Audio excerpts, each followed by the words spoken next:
Bom dia, irmãos. Que a paz e a graça salvífica do nosso Senhor Jesus seja com todos. Amém? Louvado seja o Senhor. Abra sua Bíblia em Mateus capítulo 22. Nós vamos ler do versículo 1 até o versículo 14.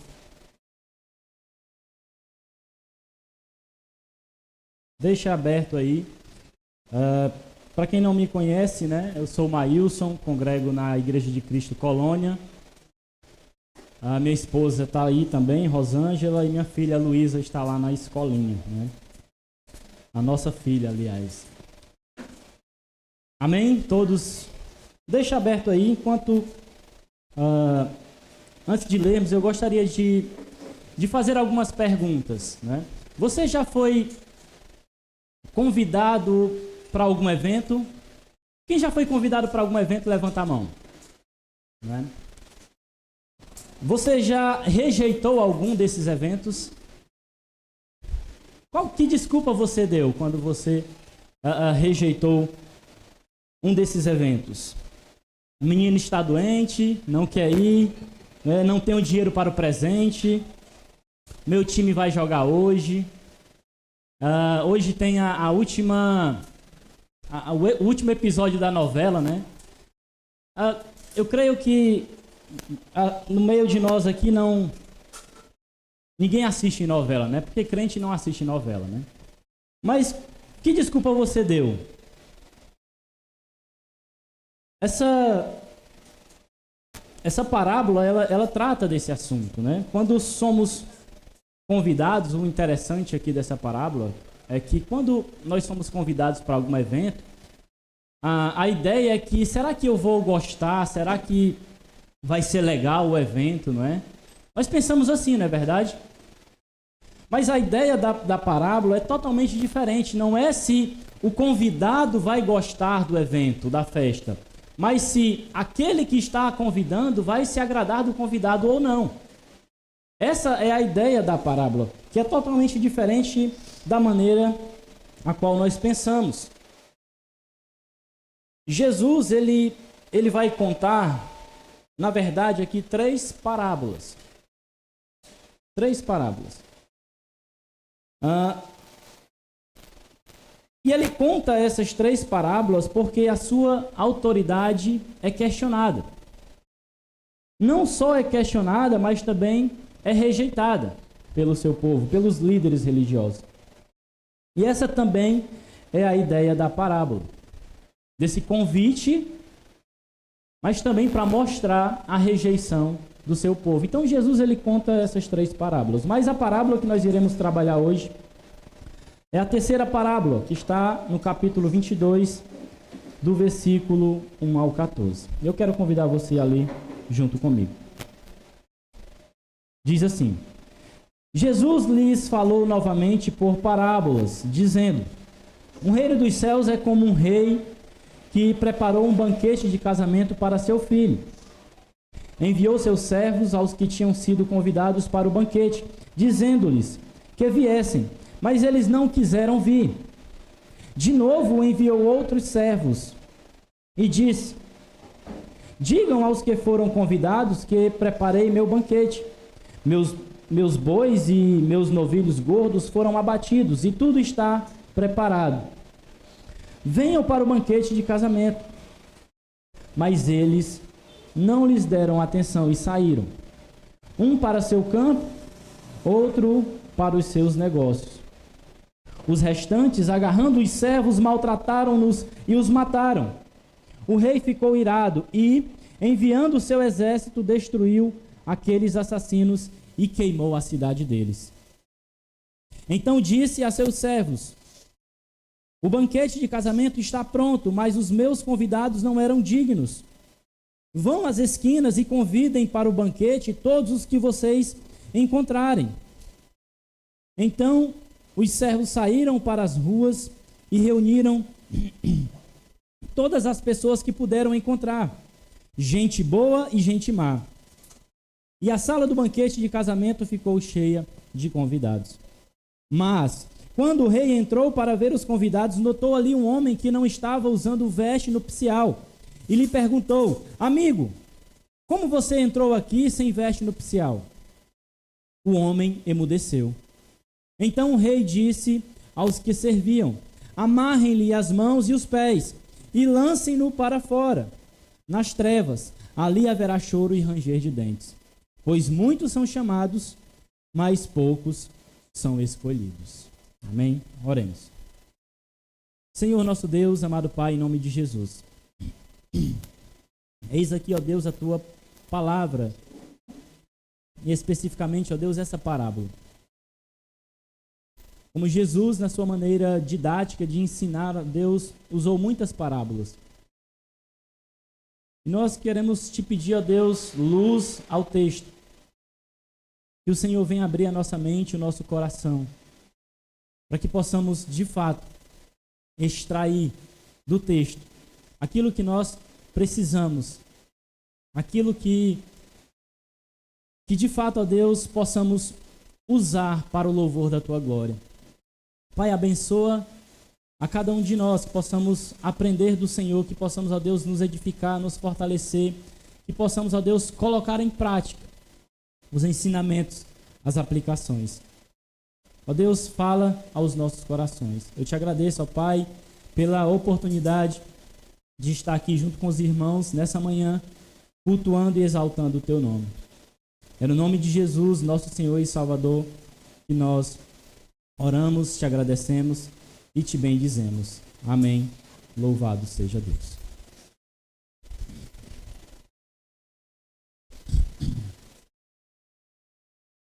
Pode colocar aqui. Irmãos, primeiro eu gostaria de dizer o que eu pretendo fazer aqui com essa parábola, né, para que os irmãos não percam a paciência comigo. Primeiro eu gostaria de explicar a parábola versículo a versículo. São 14 versículos. Fazer a explicação do texto dessa parábola para só então tirarmos lições para a nossa vida prática. Tá certo? Então eu quero trabalhar dessa maneira. E eu gostaria que você acompanhasse a um certo resumo, né, da explicação, porque é um contexto bem amplo aqui dessa parábola. Porque de fato Jesus ele conta 3 parábolas para tornar visível, deixar claro a rejeição do seu povo. De que Deus convida o seu povo e esse povo rejeita o seu convite. Amém? Versículo dos céus é como um rei que preparou um banquete de casamento para seu filho. Essa parábola ela trata exatamente disso, de um rei que prepara uma festa de casamento para o seu filho. É óbvio que aqui é uma referência a Deus. O rei é uma referência a Deus. E o filho é o próprio Jesus. Jesus está falando dele mesmo. Aliás, as 3 parábolas, elas têm isso em comum. Né? A parábola dos 2 filhos, que é a primeira parábola que Jesus conta. A parábola dos lavradores. E, por último, a parábola das bodas. Ou do banquete de casamento. Mas as 3 parábolas têm isso em comum. Fala do pai e do filho. A primeira vai falar do pai que tinha 2 filhos. A segunda também fala do pai que envia os seus servos, depois envia o seu filho. E essa daqui fala do pai que prepara uma festa de casamento para o seu filho. Então, as 3 parábolas têm isso em comum. Versículo 3. Enviou seus servos aos que tinham sido convidados para o banquete, dizendo-lhes que viessem, mas eles não quiseram vir. E aqui essa é a história do povo de Israel. Deus escolhe um povo dentre todas as nações no mundo. Ele liberta esse povo de uma escravidão severa. Deus chama esse povo para ser uma nação santa, exclusiva, para viver em santidade e obediência a Deus, para ser uma referência para as demais nações. Mas esse povo é um povo rebelde, que quer voltar à escravidão, um povo que adora ídolos, que se corrompe e desobedece. Durante toda a história de Israel, começando com Moisés e os profetas, Deus chama o seu povo ao arrependimento. Então essa é a história do povo de Israel. E é exatamente isso que acontece. Se você ler o Antigo Testamento, você vai ver exatamente isso. Esse Deus que escolhe essa nação para ser uma referência, para ser exemplo para as demais nações, para ser um povo exclusivo, para viver em santidade e obediência a Deus. Mas esse povo constantemente se volta contra Deus.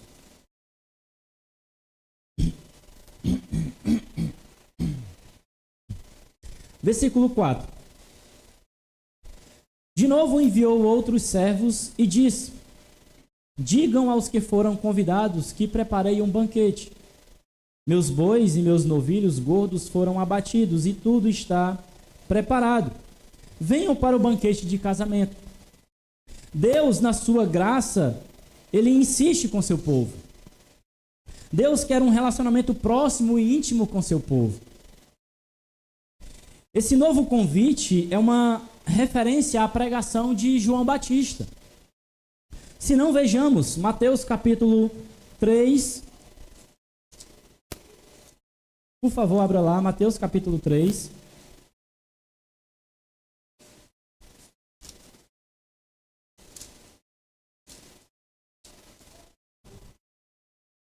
Do versículo 1 ao 3. Diz assim: naqueles dias surgiu João Batista, pregando no deserto da Judéia. Ele dizia: arrependam-se, pois o reino dos céus está próximo. Este é aquele que foi anunciado pelo profeta. Então percebam que esse novo convite aqui é uma referência à pregação de João Batista. Jesus, ele também trata sobre isso, ele também traz essa mensagem. No capítulo 4, versículo 12 ao 17, diz assim, Mateus 4, 12 ao 17. Quando Jesus ouviu que João tinha sido preso, voltou para Galiléia, saindo de Nazaré. Saindo de Nazaré, foi viver em Cafarnaum, que fica junto ao mar, na região de Zebulon e Naftali, para cumprir o que fora dito pelo profeta Isaías. Terra de Zebulon e terra de Naftali, caminho do mar, além do Jordão, Galiléia dos gentios. O povo que vivia nas trevas viu uma grande luz sobre os que viviam na terra da sombra da morte. Raiou uma luz. Daí em diante, Jesus começou a pregar: arrependam-se, pois o reino dos céus está próximo. Então, Jesus ele também trata desse convite. Jesus também traz esse convite, junto com João Batista. Ou seja, o versículo vai dizer que tudo está preparado. O rei, ele preparou tudo. Tudo está preparado, o reino chegou. Moisés e os profetas predizem a chegada desse reino. Agora Deus está convidando Israel a celebrar a sua chegada na pessoa de seu filho. Então, essa é a ideia do texto. Moisés e os profetas, eles predizem, eles falam a respeito desse reino. Esse reino chega na pessoa de Jesus. Então, esse é o novo convite. Deus, na sua graça e misericórdia, ele insiste com seu povo. Versículo 5. Mas eles não lhes deram atenção e saíram, um para o seu campo, outro para os seus negócios. E aqui Deus, ele deixa claro, Jesus deixa claro a rejeição dos líderes do povo. Dentro do contexto da parábola dos dois filhos, Jesus deixa isso bem claro. Mateus capítulo 21 é a primeira parábola.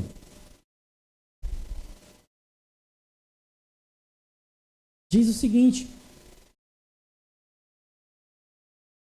o que acham? Versículo 28. O que acham? Havia um homem que tinha 2 filhos. Chegando ao primeiro, disse: Filho, vai trabalhar hoje na vinha. E este respondeu: Não quero. Mas depois mudou de ideia e foi. Ou seja, ele reconhece a autoridade do pai e vai. O pai chegou ao outro filho e disse a mesma coisa. Ele respondeu: Sim, senhor. Mas não foi. Qual dos 2 fez a vontade do pai? E agora Jesus deixa claro a rejeição dos líderes. O primeiro responderam eles. Os líderes respondem para Jesus. Jesus lhes disse: Digo a verdade, os publicanos e as prostitutas estão entrando antes de vocês no reino de Deus. Porque João veio para mostrar o caminho da justiça e vocês não creram nele. Mas os publicanos e as prostitutas creram.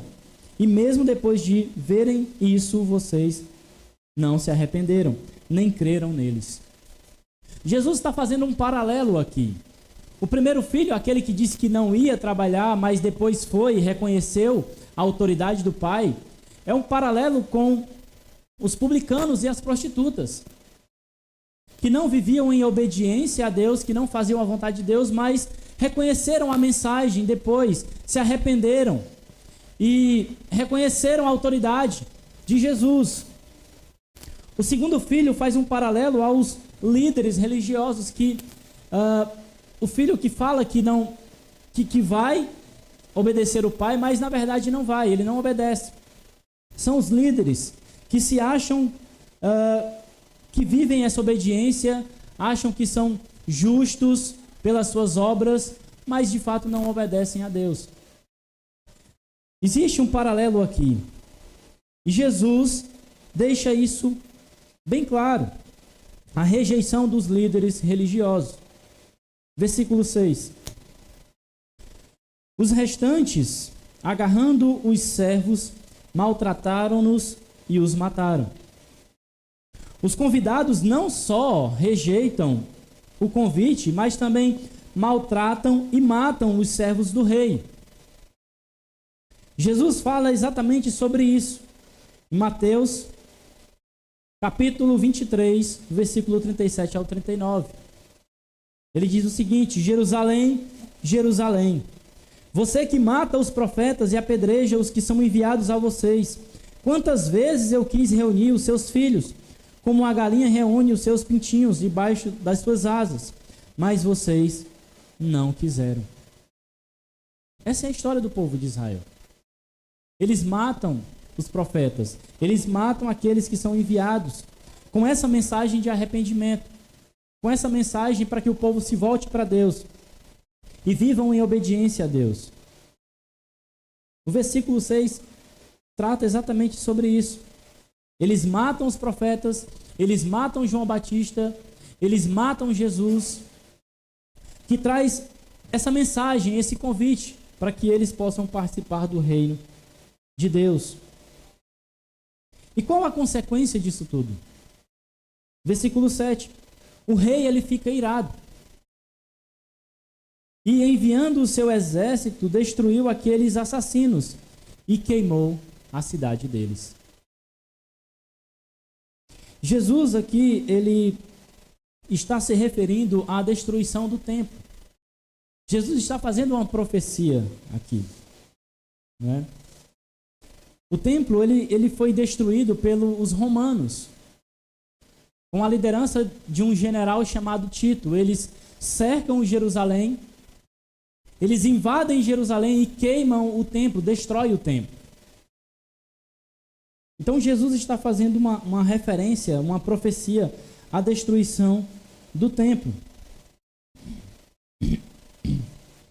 No capítulo 24, versículo 2, Jesus diz o seguinte, em relação a essa profecia: eu garanto que não ficará aqui pedra sobre pedra.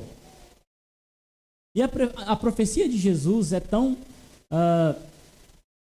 ela é tão específica em relação à destruição do templo. Ela acontece exatamente como Jesus diz, porque quando o templo ele é destruído, ele é queimado, na procura do ouro, né, que fica ali nos escombros, as pessoas procurando, tirando o ouro dos escombros, de fato não fica pedra sobre pedra. Então perceba como a profecia de Jesus é específica em relação a isso, é precisa. Então o versículo 7 fala dessa profecia, da destruição do templo. O rei fica irado, e aqui é o juízo, né, desse rei contra o seu povo, contra a rejeição do povo. Envia seu exército, destrói aqueles que rejeitam o convite, os assassinos, e queima a cidade deles. Versículo 8.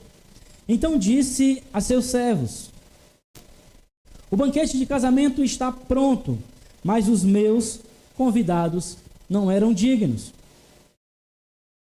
O banquete aqui é o reino de Deus. Os convidados não eram dignos porque não aceitaram o convite. E mais, era uma ofensa por parte do povo rejeitar o convite do rei de celebrar a festa do seu filho. Então, imaginem só a ofensa, não é? Do rei que convida o povo para celebrar a festa de casamento do seu filho e as pessoas rejeitam, o povo rejeita esse convite. Eu acredito que você também se sentiria ofendido se isso acontecesse com você. Não é? Você prepara uma festa para o seu filho e você convida as pessoas e as pessoas rejeitam o seu filho. Eu não quero ir porque eu não gosto daquele menino. O menino é sapeca demais. Né? Então, imaginem só, se coloquem no lugar. Então, está preparado. O banquete está preparado. O casamento está preparado. Tudo está preparado. Mas o povo rejeita esse convite.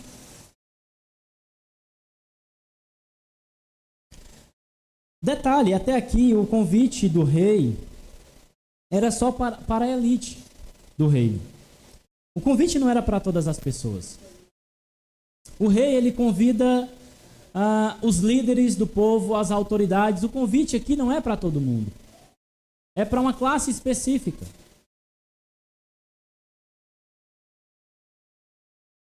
Mas por causa da rejeição desses, não é, do povo de Israel, agora o rei manda convidar todos. Todas as pessoas. Versículo 9 vai falar sobre isso. Vão às esquinas e convidem para o banquete todos que vocês encontrarem. Agora o convite é para todos. E aqui se inicia a era apostólica.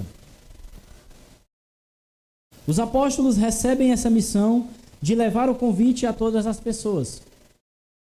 E eles cumprem essa missão. Eles levam esse convite a todas as pessoas. Versículo 10. Então os servos saíram para as ruas e reuniram todas as pessoas que puderam encontrar, gente boa e gente má. E a sala do banquete de casamento ficou cheia de convidados. O convite é geral. Chama todo mundo, gente boa e gente má. Jesus está falando com os líderes religiosos aqui. Os que se achavam bons, não é? E todas as outras pessoas eram maus. Então, as pessoas boas aqui e as pessoas más. As pessoas boas são aqueles que são os líderes que se acham bons, não é? Que se acham que estavam dentro da vontade de Deus e que estavam vivendo de fato em obediência a Deus. E os maus são aqueles que não se achavam dignos da presença desse Deus. A gente vê isso claramente naquele texto que fala da oração, não é? do fariseu e do publicano. Onde o publicano, o fariseu, ele se coloca em um alto patamar de santidade, não é? De dignidade, enquanto o publicano não. Ele se coloca em uma situação de humildade diante de Deus. Então esses aqui são os bons e os maus. Versículo 11. Mas quando o rei entrou para ver os convidados, notou ali um homem que não estava usando veste nupcial. Os convidados precisavam de uma veste apropriada para que pudesse participar da festa. Mas o que seria essa veste nupcial? Veste nupcial pode simbolizar o dom da justiça de Cristo. Representa dignidade, representa esse caráter aprovado, que você só encontra em Cristo Jesus. Jesus é aquele que nos veste com túnicas brancas, que são lavadas com seu próprio sangue. Apocalipse capítulo 7, versículo 13 e 14, fala exatamente sobre isso. Apocalipse capítulo 7, 13 e 14, diz assim: Então um dos anciãos me perguntou, quem são estes que estão vestidos de branco e de onde vieram? Respondi, Senhor, tu o sabes. E ele disse, estes são os que vieram da grande tribulação, que lavaram as suas vestes e as alvejaram no sangue do Cordeiro. Então, essa veste nupcial significa esse dom da justiça de Jesus Cristo. Veste nupcial também pode significar fé. Efésios capítulo 2, versículo 8, diz o seguinte: nós somos salvos pela graça, mediante a fé em Cristo Jesus. E isso não vem de nós, não vem de vós, é dom de Deus.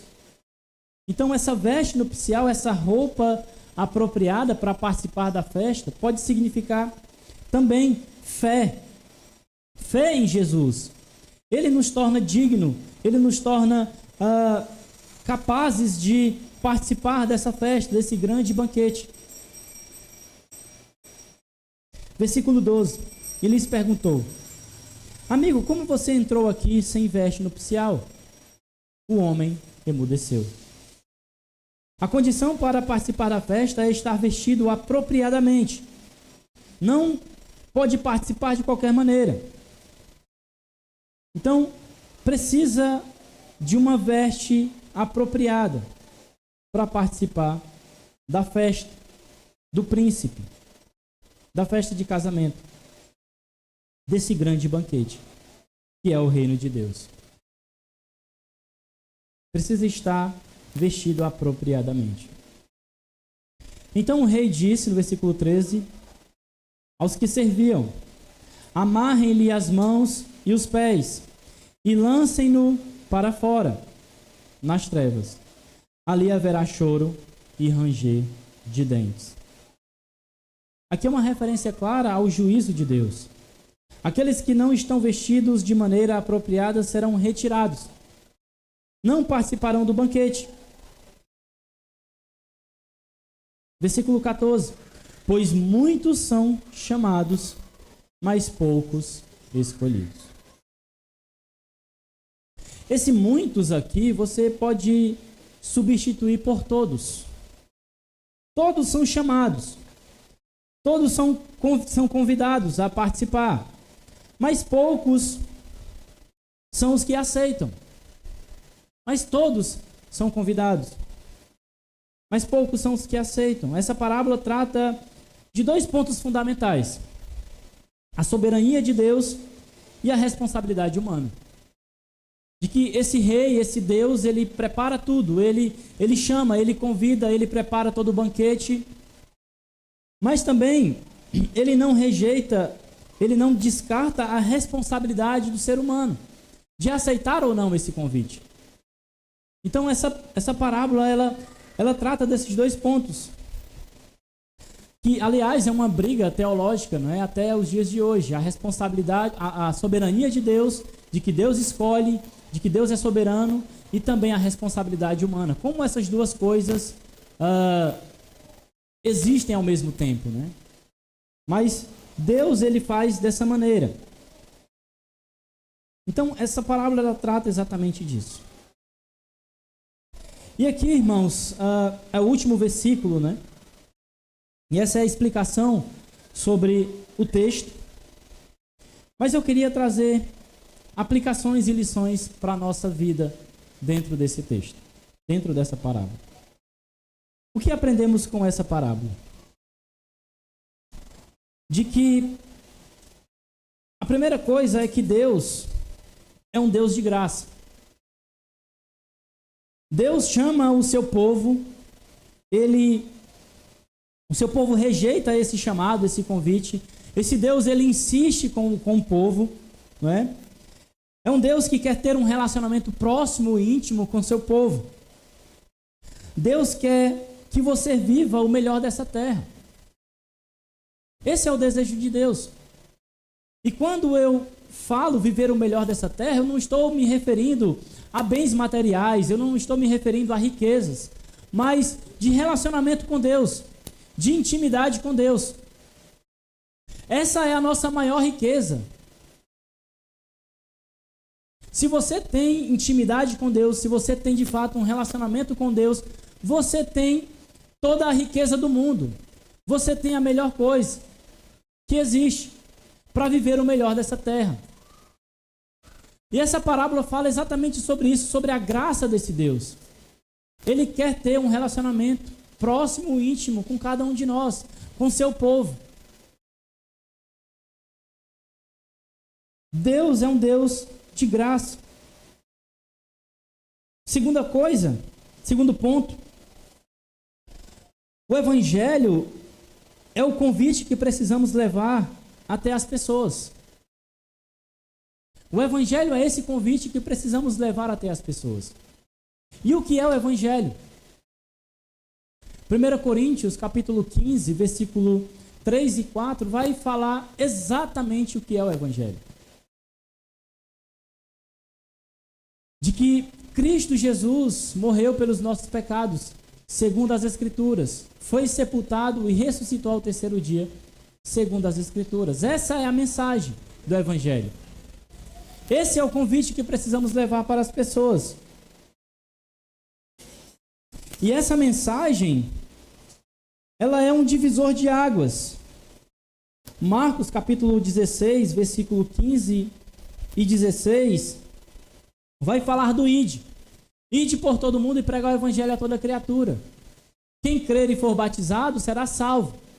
Quem não crer será condenado. Essa é a mensagem que devemos levar para as pessoas. Essa é uma mensagem que, se aceita, traz salvação, mas se rejeitada, ela traz condenação. Irmãos, essa é a mensagem, esse é o convite que precisamos levar para as pessoas. O Evangelho. E eu penso que a nossa grande dificuldade em levar essa mensagem para as pessoas é o medo de ser rejeitado. Mas a rejeição não é sua, não é para você. Quando essa mensagem ela é rejeitada, as pessoas estão rejeitando o próprio Deus, não é você. Essa é a mensagem de Deus, esse é o convite de Deus. O nosso trabalho, a nossa função é simplesmente levar para as pessoas. Não é converter e transformar as pessoas, mas é levar essa mensagem. Essa é a nossa missão. Esse é o nosso chamado agora. Não mais de Moisés, não mais dos profetas, nem dos apóstolos, mas agora essa missão é nossa. Nós precisamos levar essa mensagem para as pessoas. E não podemos nos acomodar em relação a isso. Você já parou para pensar que se você é uma pessoa que não leva essa mensagem do Evangelho para as outras pessoas, você corre o risco de ser considerado aquele que não está vestido apropriadamente? Você já parou para pensar nisso? Você corre o risco de ser aquele que vai ser expulso pelo rei quando ele chega para ver os seus convidados? Se você é uma pessoa que não leva essa mensagem, que não cumpre essa missão, percebam que na parábola, quando o rei envia os seus servos, eles simplesmente vão. Eles não questionam. Eles cumprem a ordem do rei. E essa é a nossa missão hoje. Esse é o nosso chamado. Fazer o ID, levar o evangelho até as pessoas. Essa mensagem que transforma vidas. Essa mensagem que transformou as nossas vidas. Precisamos levar para as pessoas também. 3. Não reconhecer a autoridade de Jesus é um erro gravíssimo. E sabe quando você não reconhece a autoridade de Jesus? Quando você não evangeliza. Quando você não lê a Bíblia. Quando você não ora. Quando você não vem para os cultos simplesmente porque você não quer. Quando você não perdoa, quando você não ama. É assim que você rejeita a autoridade de Jesus. Quando você deixa de fazer todas essas coisas.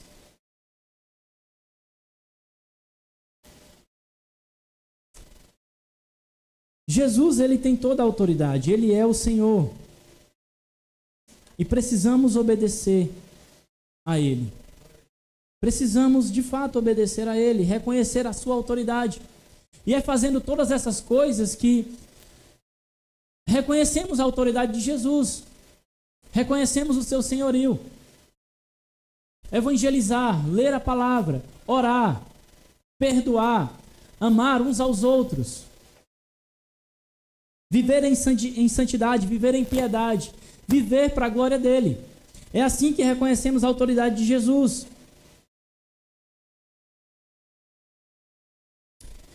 4. Não rejeite a mensagem do Evangelho. A sua salvação depende disso. O apóstolo Paulo fala o seguinte, 1 Coríntios 15. Irmãos, quero lembrá-los do Evangelho que preguei a vocês, o qual vocês receberam e no qual estão firmes. Por meio deste Evangelho, vocês são salvos. Desde que se apeguem firmemente à palavra que preguei. A salvação, ela só vem mediante ao Evangelho, ao sacrifício de Jesus, a aceitação desse sacrifício de Jesus. E é firmado nessa verdade, de fato, que somos salvos. Não existe outra maneira de participar do banquete, de participar do reino do Senhor. É mediante a aceitação desse convite, dessa mensagem que é o Evangelho. Então não rejeite essa mensagem, não rejeite o Evangelho. Viva de fato essa verdade em sua vida. Deixe ela fazer morada, deixe ela fazer a mudança necessária na sua vida.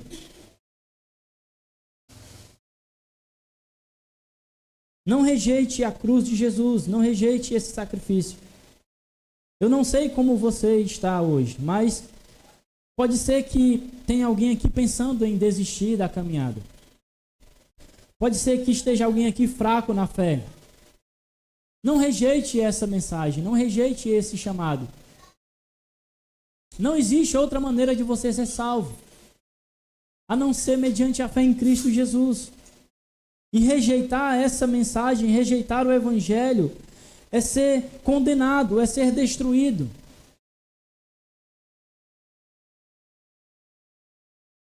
Cinco. O que mais atrapalha o nosso relacionamento com Deus são os nossos interesses. Já parou para pensar nisso? O que mais atrapalha o nosso relacionamento com Deus são os nossos interesses. No versículo 5 da parábola, diz assim: mas eles não lhes deram atenção e saíram, um para o seu campo, outro para os seus negócios. Interesses pessoais, particulares. Não há nada de errado em resolver os seus negócios. Não há nada de errado em ser rico. O erro está quando essas coisas são prioridade na tua vida. Quando você coloca essas coisas em primeiro lugar. Esse é o erro. Aqui está o erro. Você já parou para pensar que as coisas que nos separam de Deus são as coisas boas? A maioria são coisas boas. Você já parou para pensar? Não necessariamente coisas pecaminosas, mas coisas boas. Eu preciso cuidar do menino hoje. Do neto, né? Das vós que cuidam dos netos, né? Muitas vezes ficam ocupadas. Eu preciso cuidar do menino. Eu preciso fazer a faxina da minha casa. São coisas boas, não é? Precisam ser feitas. Mas só que aí a faxina é no horário do culto e você perde o culto. Eu preciso ir para a festa de aniversário. Eu preciso, ir para algum lugar, cumprir um compromisso. São coisas boas, muitas vezes, que nos afastam de Deus, que nos separam de Deus. E aí, quando priorizamos essas coisas, isso acontece. E são com essas coisas, irmãos, que muitas vezes nós precisamos ter cuidado. Precisamos ter cuidado. Para que não venhamos a colocar essas coisas em primeiro lugar na nossa vida, mas colocar Deus em primeiro lugar. O estar na presença de Deus, o viver próximo de Deus, ter intimidade com Deus, de fato. Cuidado com as coisas boas que você tem feito. Não deixe isso ser prioridade na sua vida. E 6. Não podemos participar do reino de Deus de qualquer maneira. Não podemos participar de qualquer maneira. E talvez esse seja o ponto mais importante de toda a parábola. Talvez. Porque eu creio que cada um que está aqui, de fato pensa que faz parte do reino, sim ou não? De que você de fato é convertido, de que você de fato aceitou essa mensagem. Creio que todos pensam assim. E dentro da igreja visível, existem aqueles que estão, mas não são. Entende? Existem pessoas assim, que estão no meio de nós, mas não são dos nossos.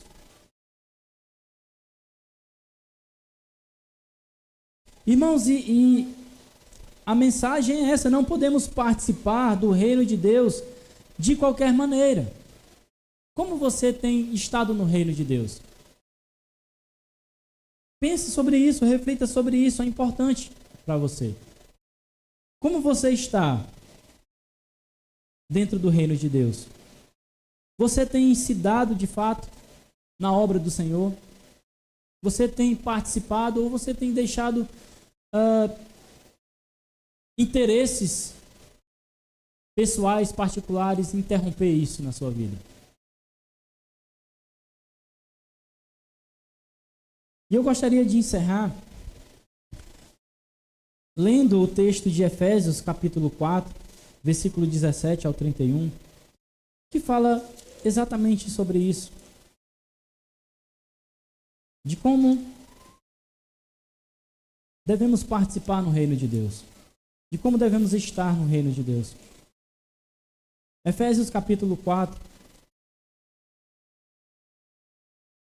do versículo 17 ao 31.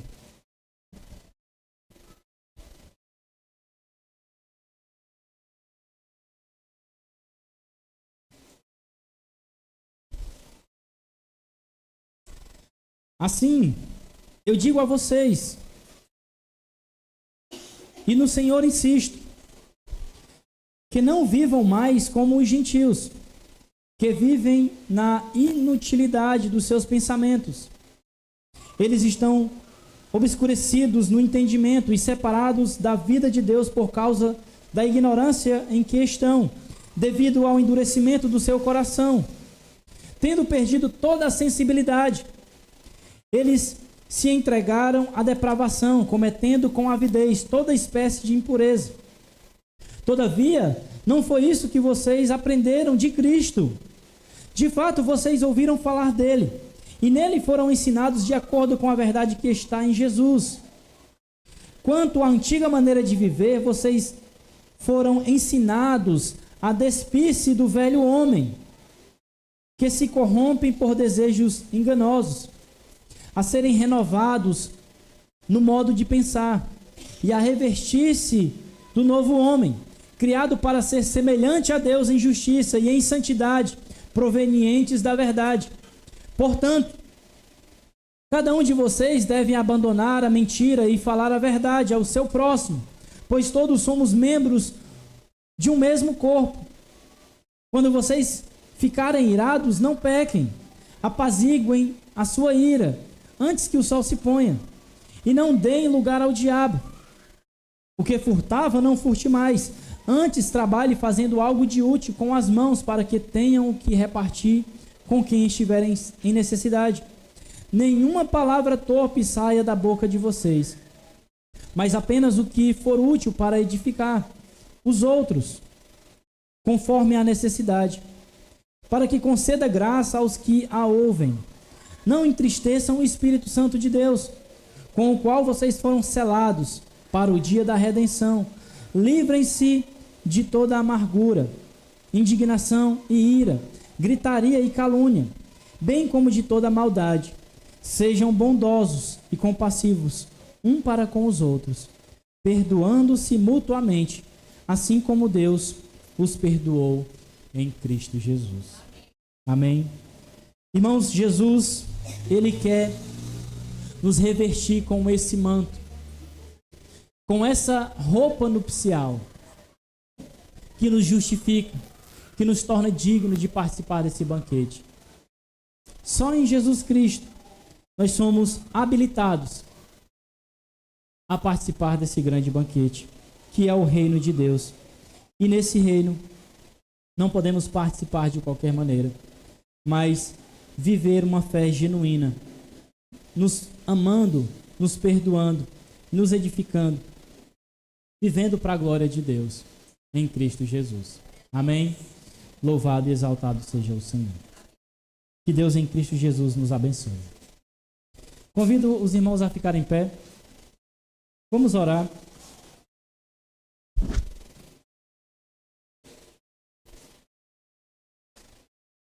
Senhor nosso Deus, amado Pai, em nome de Jesus, nosso Senhor, nosso Salvador, nós queremos, a Deus, te agradecer em primeiro lugar pela tua graça, pela tua bondade, pelo teu amor, pela tua fidelidade e pela tua misericórdia.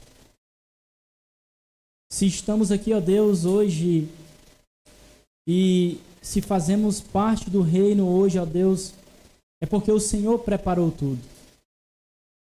O Senhor cuidou de tudo. O Senhor derramou da tua graça sobre nós. E hoje, ó Deus, nós vivemos essa fé salvífica, essa fé em Cristo Jesus, nosso Senhor, nosso Salvador, aquele que nos justifica, aquele que nos torna dignos a participar desse grande banquete, a participar do reino do Senhor. Ó Deus amado, Pai, abençoa, Deus, poderosamente a vida de cada um que está aqui, da tua igreja, do teu povo. E que de fato, ó Deus, cada um de nós estejamos vestidos apropriadamente. Estejamos, ó Deus, de fato, preparados para participar e que não sejamos aqueles que serão expulsos, que serão lançados no fogo. Ó Deus, tem misericórdia de nós. Nos ajuda, ó Pai, na nossa caminhada. Nos fortalece, ó Deus, nos dá sabedoria, nos dá discernimento, ó Deus, para de fato vivermos para a glória do Senhor, para vivermos, ó Deus, em espírito e em verdade, para que, ó Pai, possamos cumprir o nosso propósito, cumprir a nossa missão, para que não venhamos rejeitar, ó Deus, a tua autoridade, o teu chamado, o teu convite. Nos ajuda, ó Deus, a cumprir essa missão de levar o evangelho para as pessoas, de levar, ó Deus, essa mensagem de transformação, de salvação para as pessoas. Não nos deixa, ó Pai, ficar acomodados, não nos deixa, ó Pai, negligenciar isso, Senhor. Nos ajuda, Pai, Em nome de Jesus. Ó Deus, muito obrigado por esse momento, por cultuar ao Senhor, por prestar, ó Deus, esse momento a Ti.